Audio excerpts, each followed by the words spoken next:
નમસ્કાર।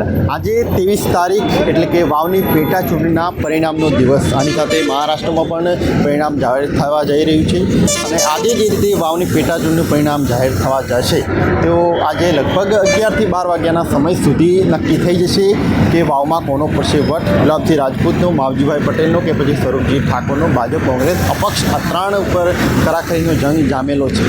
જે રીતે હાલ પાછળ મતગણતરી ચાલુ છે એન્જિનિયરિંગ કોલેજના ગગણા ખાતે અને એમાં જે રીતે 2 રાઉન્ડ પતી ગયા હોય એ રીતના સમાચાર સામે આવી રહ્યા છે અને 2 રાઉન્ડમાં 48,000 જેટલા મત અપક્ષ ઉમેદવાર માવજીભાઈ પટેલને મળેલા છે અને સાથે જ ગુલાબસિંહ રાજપૂત એ 2 રાઉન્ડ સુધી પણ હજી આગળ હોય એ રીતે જોવા મળી રહ્યું છે, જ્યારે સ્વરૂપજી ઠાકોર એ પાછળ જોવા મળી રહ્યા છે 2 રાઉન્ડ સુધી। હજી આગળના રાઉન્ડ ખુલશે, અલગ અલગ બૂથોનું ગણતરી થશે, એના પછી પરિણામ સામે આવશે કે કયા ઉમેદવારને કેટલા વોટ મળ્યા છે, કોની જીતની નજીક જઈ રહ્યું છે એ લગભગ થોડીક ક્ષણોમાં ખબર પડી જશે।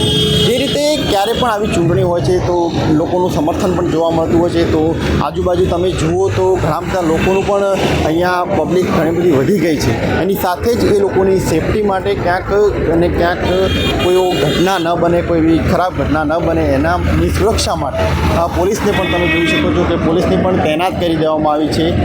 ગવર્મેન્ટ એન્જિનિયરિંગ કોલેજ જગાણા ખાતે આ છે પાલનપુર હાઈવે ઉપર અને જે રીતે પોલીસનો એક સ્ટાફ એ મોટી સંખ્યામાં અહીંયા હાજર છે કે જેથી કોઈ ઘટના ન બને।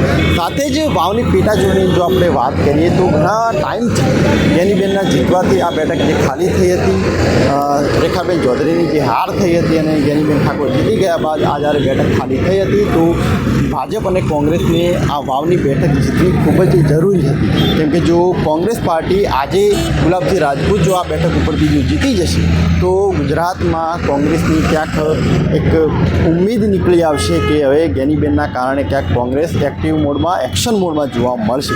અને જો ભાજપને જીતવી એટલા માટે જરૂરી હતી કે ભારતીય જનતા પાર્ટી જો એમના માટે આ ઇમેજનો સવાલ છે, જો આ પાર્ટી ભારતીય જનતા પાર્ટી આ વાવની બેઠક ઉપર જો જીતી જાય છે તો ફરીથી એ કોંગ્રેસને પછાડશે, ગેનીબેન ઠાકોરને પછાડશે એ રીતની નજરે જોવા મળશે।